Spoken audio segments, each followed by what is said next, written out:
Hi there everybody, it's Jo Rose at jorose.com here with August Numerology Forecast. So what do we have in store for us in August? Just before we look into August, I want to take a quick look back into July and the 9 energy. So I'd love for you to share with me what endings came your way that you expected and didn't expect. I know for me, I've had a few endings that now in this month, which is going to have a 1 energy attached, are sowing seeds for new beginnings. So why do we clear up endings? If we just keep filling a box with more and more things, eventually it overflows. So we have to let go. And as human natures, whether we've been through the war or whatever we've been through, we really struggle in letting go. Letting go is the easiest way to be in flow. So the energy of 2018 is the 11-2 energy, as I've explained before, and it's all about magical manifestation. In order to do this, we really have got to let go of a lot of our characteristics that are dragging us back, that are stopping us, allowing us to move forward, and therefore we are not shining bigger, bolder, brighter and better. With the 9 energy, if you did release, forgive, you would have started a transformation. And this transformation is all ready for this month. So what does August have in store? Well, when we add the 8 to the 11 of 2018, we come to a 19-1. I mentioned earlier in a video this year that there are 4 types of karmic debt numbers, and this is the last karmic debt number that we have yet to use in this year, and it's a 19-1.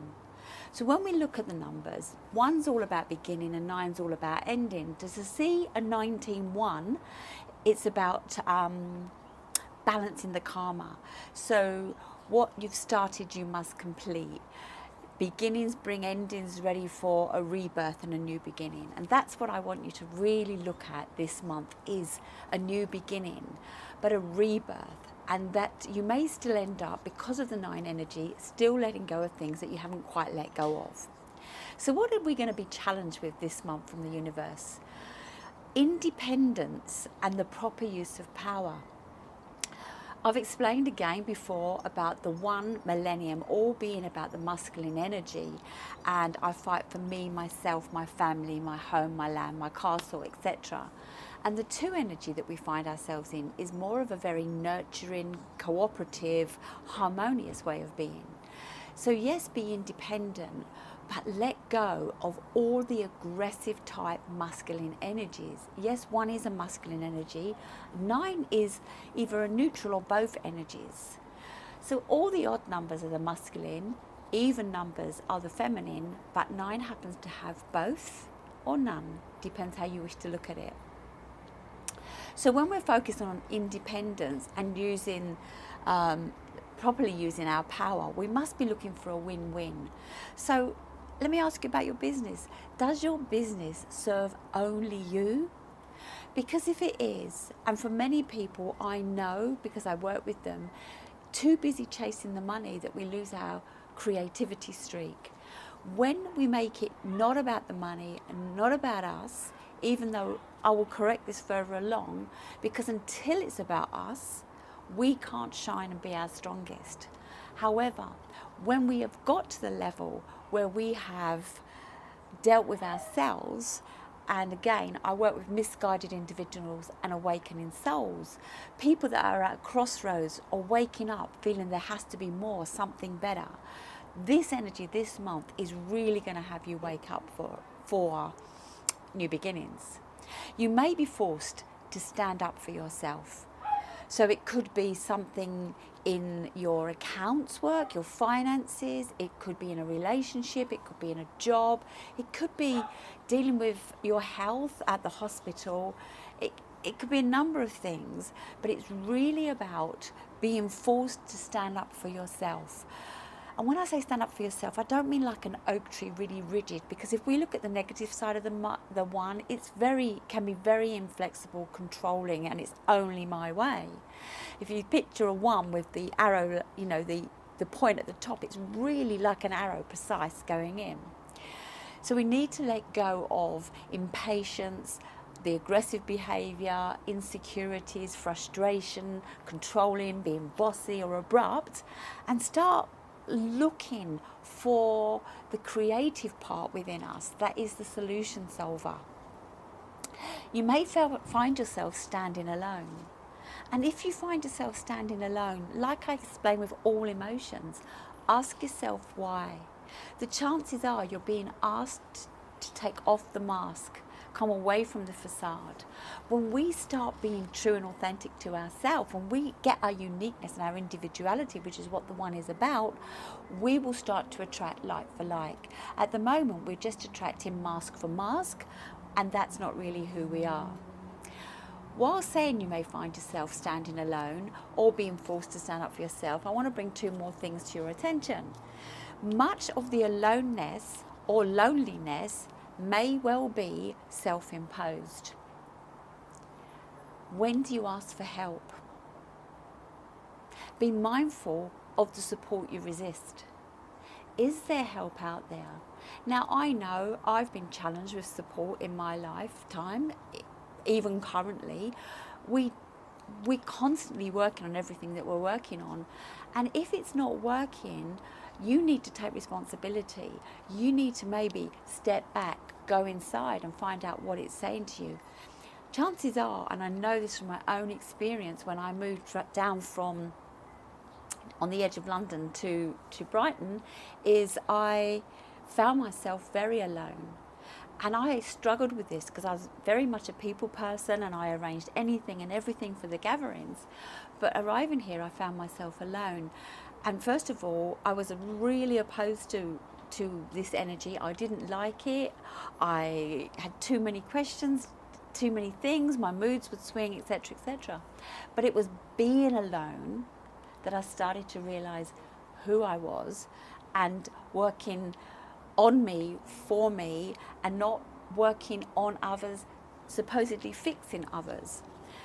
We need to look at ourselves first. When we own ourselves, when we put our oxygen mask on first, then we're stronger to go out there and serve others. So if, for example, the NHS is not looking like it is supporting you anymore, perhaps it's time to look at what you can do for yourself. When we look at our pets, I've watched my cat, when she's poorly, she goes outside and sits on the earth. She'll eat some grass to be sick if she's had something that doesn't agree with her. But what do? We often go to the doctors to get a pill to deal with it, and that's just a band-aid. I've mentioned again before that what I do when I help people is I explain that numerology shows me why they're here, what they're meant to be doing, what the genius is inside them. The ill health, which most of us feel at some point, if not many times, whether it be a headache or something chronic, is where we've come off path, is blocked energy. The currency of the universe is not money, it's energy. So if something's not working in our body, we've got to look at what the block is. So the ill health shows us where we've come off path because we've not been listening to our emotions. And our emotions are our sat-nav. Our emotions guide us. Why? Because our emotions bring us into the now, into the moment. And it's only in the moment can we focus on what's best for us from this point forward. We spend a lot of our time looking back or looking forward and never in the moment. If we ask better questions when we're in the moment through meditation, stillness, and I love sitting out here, even sitting over there by the lavender, which is full of bees right now. They don't bother you, bees won't harm you, but sitting out there in nature and relaxing with the lavender really helps me focus. It helped me last month realize how many things I needed to let go of, and now I'm getting ready to create my new beginning. And that's really exciting. So just ask yourself, who are you pushing away? What are you pushing away? Is it ready to push it away? And if it's not, let's work with it. If it is, forgive yourself, forgive whatever it is you're pushing away, release it so that you can move forward. We are being tested to rewire ourselves, to how we work, how we connect, how we communicate, and how we perceive things.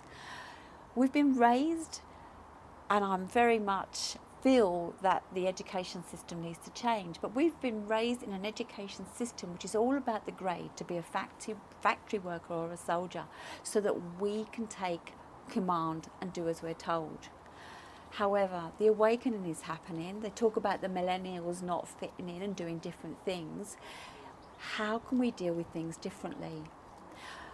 I had an operation earlier in the year and things didn't go too well afterwards. I was told to pop more pain relief and go back on crutches. This made no sense to me. I realised the painkiller was just really like a band-aid. It wasn't really dealing with the root cause of the pain. I used crystal healing. Again, it does move the energy, but it was still a band-aid. And it's a bit like whether we take a pharmaceutical medication or a herbal medication. Is it just a band-aid? The example I'll share now is after the operation, which was for a minuscule tear, 17 days after the op that had gone really well, all of a sudden I couldn't walk. And it was getting worse. The doctor didn't understand. I went to A&E, they didn't understand. The physio couldn't help me. I had to wait for the consultant further. I think it was 6 weeks from the operation, so 8 weeks in total. And nobody could help me. And then one day, I just really couldn't move, but I had to move. And forcing myself to move was just so painful. It was taking me forever, and I was really hot, and the pain was intense. And I lay back on my bed, and I decided to go inside and speak to the pain. You know, the 9 energy is really about letting go, and I wanted to let go of the pain. To give you an example, the knees are about ego, and the 1 and the 9 is really about the soul and the ego, or the ego and the soul. The ego is good, it makes us competitive. However, it needs to listen to the soul. And I know many people have said to me in my past, coaching me or whatever, is, oh, so your ego's stepping in, when are you going to let your ego go? You can't let your ego go. We need the ego for survival. However, we need to become friends. This is an 11-2 year, and it's about relationships. And the best relationship that you can work on throughout this year is the one between your ego and your soul, your higher self. However you look at it, is look at the part that's not in the body. Look at the part that is guiding you, that when you're meditated or still, or you're looking for answers, you've prayed for something, you want to start connecting to that, and you want to bring them together as friends. So back to the knees. And these knees didn't work, and I lay on my bed after a shower wanting to understand. The knees are all about ego. The legs, anywhere in the legs area, is all about moving forward. It was neither left nor right, so I couldn't work out if it was a masculine energy or a feminine energy causing me the problem. When we think of the joints, we think about flexibility because, you know, the knees like to bend, so do the elbows and the wrists.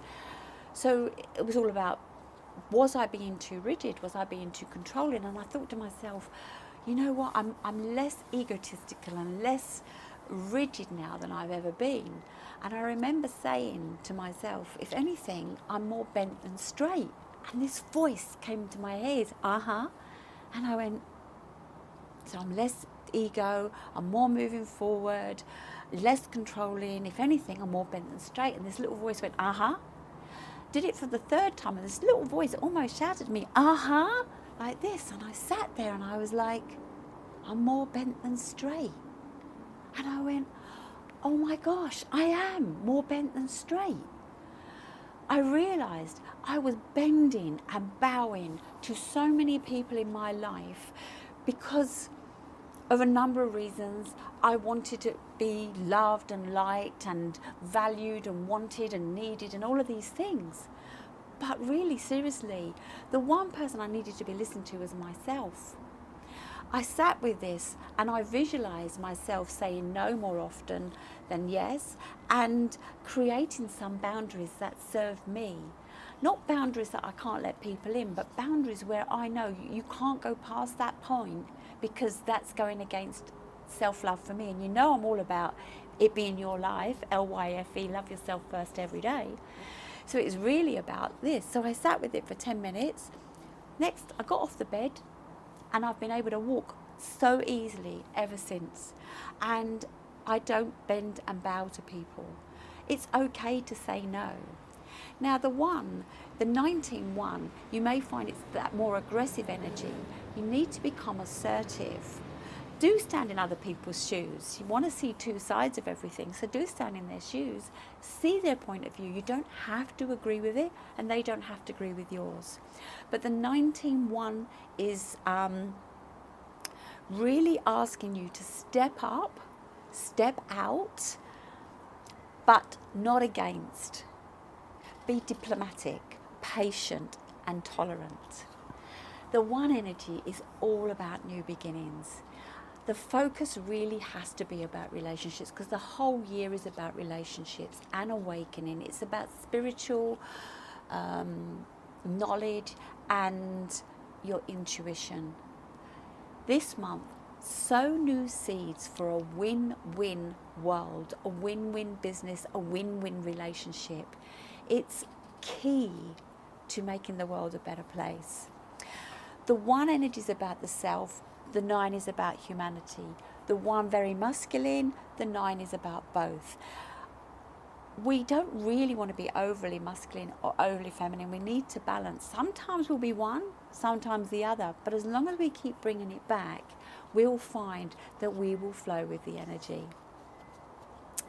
I want to say one more thing. Investigate what lies beneath things that come up for you this month. Really connect to the soul energy, your higher self. Meditation is an amazing tool, and I suggest you invest this time in for yourself. You don't have to meditate for hours on end, not even 20 minutes. I'm more of a short, sharp burst meditator. I do allow myself to be in the moment. I become very mindful of being in the moment. It brings me